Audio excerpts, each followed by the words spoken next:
Hello, beautiful people. I want to talk about Newton's third law of motion because recently I've been seeing quite a lot of people talking about manifestation. And for me, it's important to go into law, universal law, in order to understand exactly how and why we manifest stuff. So let's look at Newton's third law of motion. It states that for every action, there's an equal and opposite reaction. So, your action has a cause and an effect. Your cause is always equal to your effect. Regardless of what your action is, your action can be negative or positive. It doesn't matter.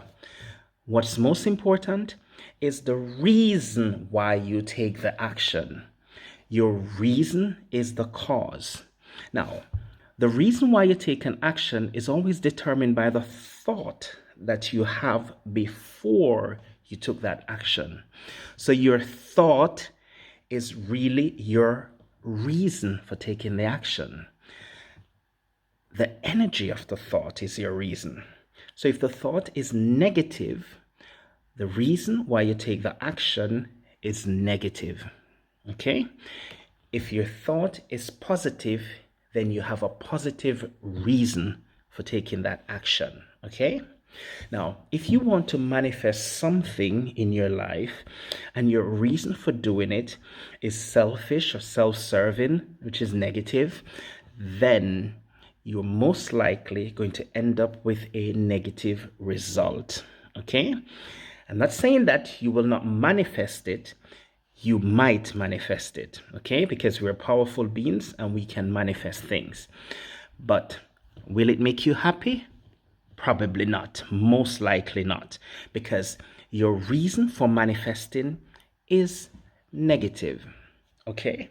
So now you have to check on the level of thought for why you need certain things in your life, okay?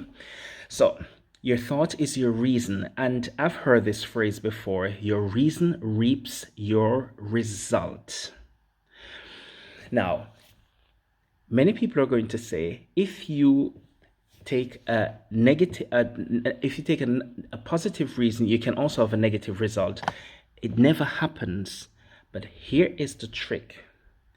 When you have a positive reason and you get a negative result, your reason was hijacked by your trauma.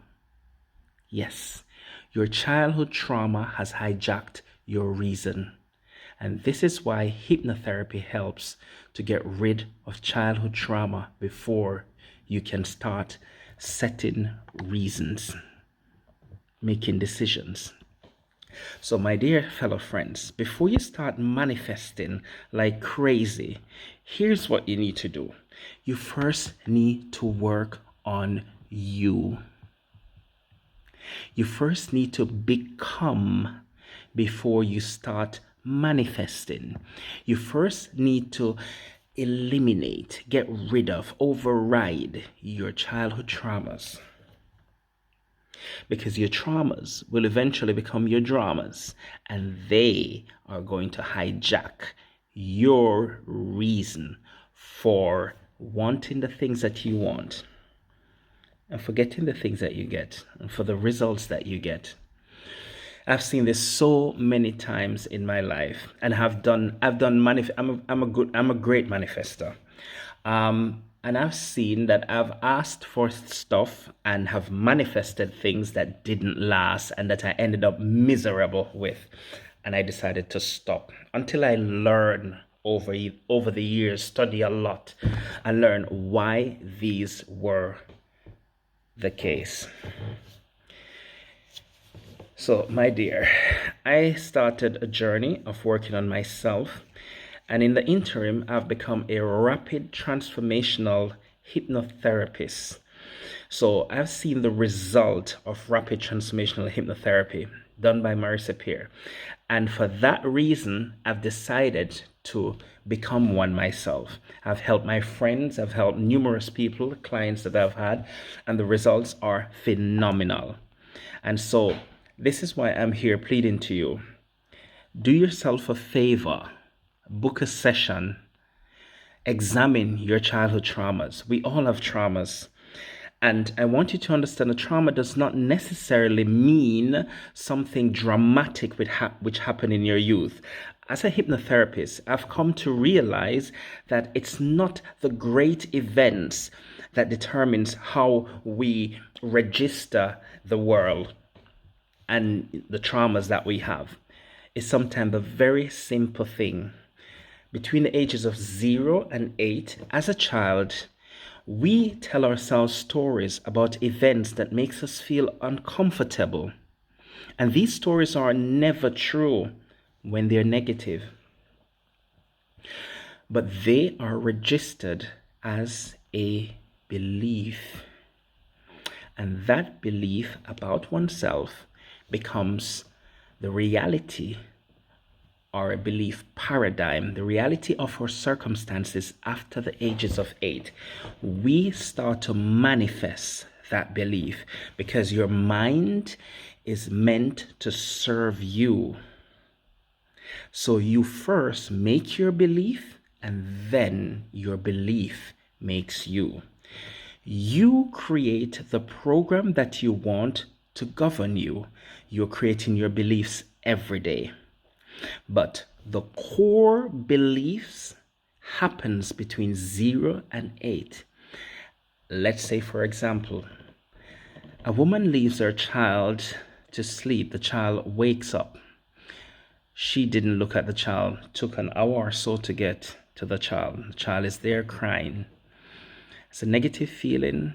The mother is not gone, he's not abandoned, but for some reason, this feeling of being alone, this feeling of being abandoned is registered as a belief.